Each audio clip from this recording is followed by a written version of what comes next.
जी student, growth हमारा पहला topic है यूनिट का। इसमें इसका लफ्ज़ी मतलब तो आप जानते होंगे, नशोनुमा। नशोनुमा पलना बढ़ना, और एक हद तक जो है ना ये नशोनुमा का अमल होता है। उसके बाद जो जानदार होते हैं वो अपने वालिदैन की तरह, अपने बड़ों की तरह जो है ना एक स्टेज को हासिल कर लेते हैं। हम कहते हैं कि ये मैच्योरिटी है, ये उनके अडल्टहुड है। तो इस प्रोसेस को जिसमें वो अपनी पैदाइश से लेके मुख्तलिफ मराहिल तक गुजरते हैं, यहाँ तक कि बालिग हो जाते हैं, अडल्ट हो जाते हैं, वो उस स्टेजेस को ओवरऑल हम कहते हैं ग्रोथ।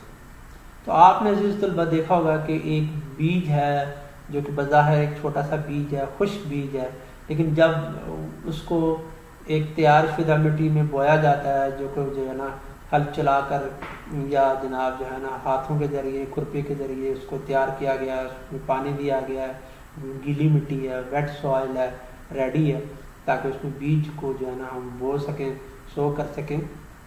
तो कुछ घंटों बाद या जनाब कुछ दिनों बाद उस बेजान से नज़र आने वाले खुश्क छोटे से बीज से हमें छोटा सा नन्हा सा पौधा नज़र आता है, दैट इज़ कॉल्ड सीडलिंग। उसको हम क्या कहते हैं? सीडलिंग कहते हैं। तो कुछ ही दिनों बाद, कुछ महीनों बाद और या फिर कुछ सालों के बाद जो है ना आपको उस सीडलिंग से एक बहुत बड़ा तनावर दरख्त नज़र आ रहा होता है। तो वो जो सीडलिंग से एक बिग ट्री बनने तक के तमाम पीरियड, तमाम स्टेजेस हैं, उसको कलेक्टिवली स्टूडेंट हम कहते हैं ग्रोथ। तो ग्रोथ एक ऐसे प्रोसेस का नाम है। इसमें आपको मुख्तलिफ स्टेजेस नज़र आती हैं कि कैसे वो प्लांट जो है ना ग्रो कर रहे हैं एक दूसरे के साथ साथ। अगर अकेला है तो उसको भी हम देख सकते हैं, प्लांट को पॉटेड है, गमले में लगा हुआ है, तब भी उसको देखा जा सकता है बआसानी।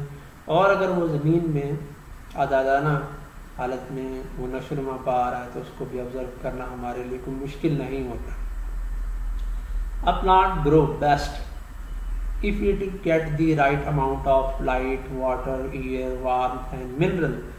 एक पौधा बहुत अच्छे तरीके से नशोनुमा पाता है अगर उसको जो है ना एनवायरमेंटल फैक्टर बहुत अच्छे मिल जाएं, जैसे कि उसको सनलाइट प्रॉपर मिले, उसको सॉइल से पानी मिले, हवा तो उसकी तरफ है, एनवायरनमेंट में मौजूद है गैसेस चेंज के लिए, रेस्पिरेशन के लिए, टेम्परेचर जो उसकी ग्रोथ के लिए ज़रूरी है अकॉर्डिंग टू वेदर कंडीशन, मौसमी हालात के मुताबिक उसके माहौल का दर्जा हरारत उसको मुनासिब मिले, और ज़मीन में, मिट्टी में मौजूद जो मिनरल हैं जो कि पानी में हल होकर उस तक पहुंच रहे हैं, वो भी उसको मिले तो वो बहुत अच्छी ग्रोथ हासिल कर लेता है और अपने मैक्सिमम ग्रोथ तक जा सकता है प्लांट। अजीज़ तलबा, एक बात आप जहन में रखें कि प्लांट जो होते हैं वो अपनी सारी ज़िंदगी तक ग्रो करते रहते हैं, बढ़ते रहते हैं, फलते रहते हैं, फूलते रहते हैं।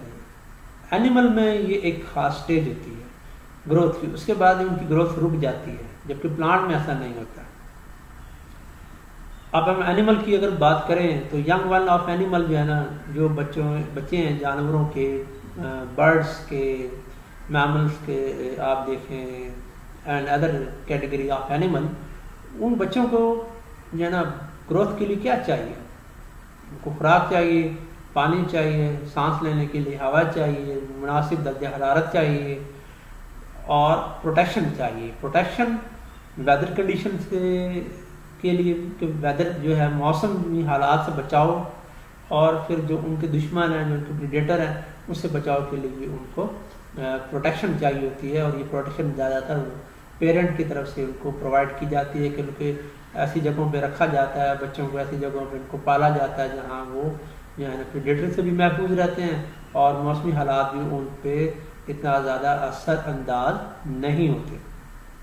फिर जो पेरेंट की तरफ से केयर मिलती है उसे हम कहते हैं पेरेंटल केयर, वो भी बहुत ज़रूरी होती है ताकि जनाब जो है ना वो हर तरह के चैलेंजेस का मुकाबला करने के लिए भी तैयार हो जाएं, तमाम ख़तरात से भी जनाब जो है ना वो महफूज रहें और उनकी ग्रोथ जो है वो यकसा तौर पे बतदरीज आगे बढ़ती रहे एनिमल की, और वो भी अपने वालिदैन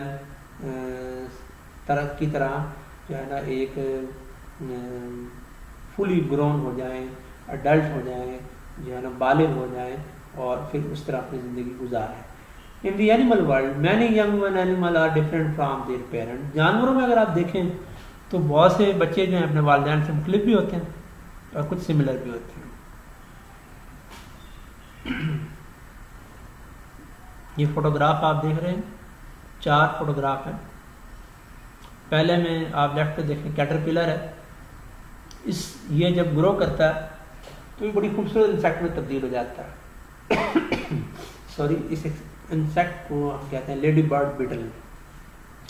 बाल बच्चे जो खेलते हैं ना तो वो लेडी बर्ड बीटल को बहुत एंजॉय करते हैं, उसको मतलब देखते हैं, बाज का पकड़ने की कोशिश करते हैं। बहुत इंटरेस्टिंग इंसेक्ट। राइट पे आप देख रहे हैं स्वान, एक बड़ी बत्तख है, उसके बच्चे नज़र आ रहे हैं डकलिंग। इनमें रिजेम्बलेंस है। साइज़ का फ़र्क है, बॉडी साइज़ का और कलर का फ़र्क है, जबकि लेडी बर्ड बीटल में और कैटरपिलर में बहुत ज़्यादा फ़र्क है। स्वान में और उसके डकलिंग में फ़र्क तकरीबन ना आने के बराबर है। सिमिलैरिटी यहाँ ज़्यादा है, वहाँ डिफरेंस ज़्यादा है। ठीक है स्टूडेंट। उसके बाद आप कैमल को देखें, ये मदर कैमल है और ये बेबी कैमल है। तो बेबी कैमल की कोहान नहीं है, हम्प नहीं है, जबकि जो मदर है उसकी कोहान है। साइज़ का फ़र्क तो होता है। बच्चे हमेशा अपने वालिदैन से जब ग्रोथ स्टेज पे होते हैं तो छोटे होते हैं, कदोकामत में, जिसामत में और लर्निंग स्टेज पे होते हैं। जबकि आप पांडा की तस्वीर देखें, जाइंट पांडा का बच्चा जो अपने मुंह में उठाया हुआ है मदर ने, आप देखें इसके बेबी को, न्यूली बॉर्न बेबी है, तो इसकी जो है ना जिस्म पे बाल भी नहीं है, स्किन है लेकिन बाल नहीं है, हेयरलेस है। बच्चा बहुत छोटा है, टाइनी है, बच्चे की आंखें बंद हैं, एक्टिव नहीं है, फंक्शनल नहीं है, इसे कहते हैं ब्लाइंड है। और कलर जो है रंगत के अतबार से पिंक है, जो कब है जाइंट पांडा का जो न्यूली बॉर्न बेबी। और थोड़ा ये और भी ग्रो करेगा तब भी इसको हम क्या कहेंगे, कब कहेंगे, CUB कब। तो ये देखें कि कैसे जो है ना newly born baby, growing baby जो होते हैं अपने अडल्ट पेरेंट से डिफरेंट भी होते हैं और सिमिलर भी हो सकते हैं। तो एनिमल वर्ल्ड में डिफरेंट केसेस हमें देखने को मिलते हैं। एक बात हमने जहन में, एक पॉइंट हमने जहन में जो है ना जहन नशीन करना है, उसको अपने दिमाग में बिठा लेना है। और बहुत इंटरेस्टिंग है, वो क्या है कि कैसे हम अंदाज़ा लगा सकते हैं कि एक दरख्त की उम्र कितनी है, कितने साल पुराना है। तो अजीज़ तलबा, ये फोटोग्राफ आप देख रहे हैं, इसमें आपको जो है ना एक दरख्त का कटा हुआ तना दिखाया गया है, इसका स्टेम है, ट्री ट्रंक है, और उसमें आप देख रहे हैं लाइन्स, जिसको रिंग का नाम दिया गया है। बताइए कि ये जो एक लाइन नज़र आ रही है आपको स्टेम में ट्री के, कि 1 साल में एक लाइन बनती है, एक रिंग बनता है, एक सर्कल बनता है। तो जब हम इन तमाम रिंग को काउंट कर लेंगे तो हमें उस ट्री की एज का भी अंदाज़ा हो जाएगा कि ये ट्री कितने साल पुराना है। जैसा कि फोटोग्राफ है, अगर आप इसको केयरफुली काउंट करें रिंग को तो बासानी आप अंदाज़ा लगा सकते हैं कि ये जो ट्री है ये इतने साल पुराना था, क्योंकि अब इसको काट लिया गया और इसका जो है ना कटा हुआ तना हमारे सामने है, ट्रंक या स्टेम हमारे सामने है। तो अब हम सिर्फ इसकी एज का अंदाज़ा लगा सकते हैं। तो कैसी इंटरेस्टिंग इंफॉर्मेशन है डियर स्टूडेंट, कि हाउ वी कैन जज और estimate the age of a tree. That is very important to find out the age of tree by counting the number of rings. लेकिन एक बात आप याद रखें कि मिडल से आप जब देखें डियर स्टूडेंट, तो ये जो रिंग्स हैं ना, इनके दरमियान फासला ज़्यादा है। ये आप देखें सेंटर में तो बल्कि आपको ये लाइन नज़र आ रही है क्रॉस सेक्शन करती हुई, और इसमें फिर रिंग बनना शुरू हुए हैं। पहला रिंग है, फिर दूसरा रिंग, तीसरा, चौथा, पांचवा, और इसी तरह बहुत सारे रिंग हैं।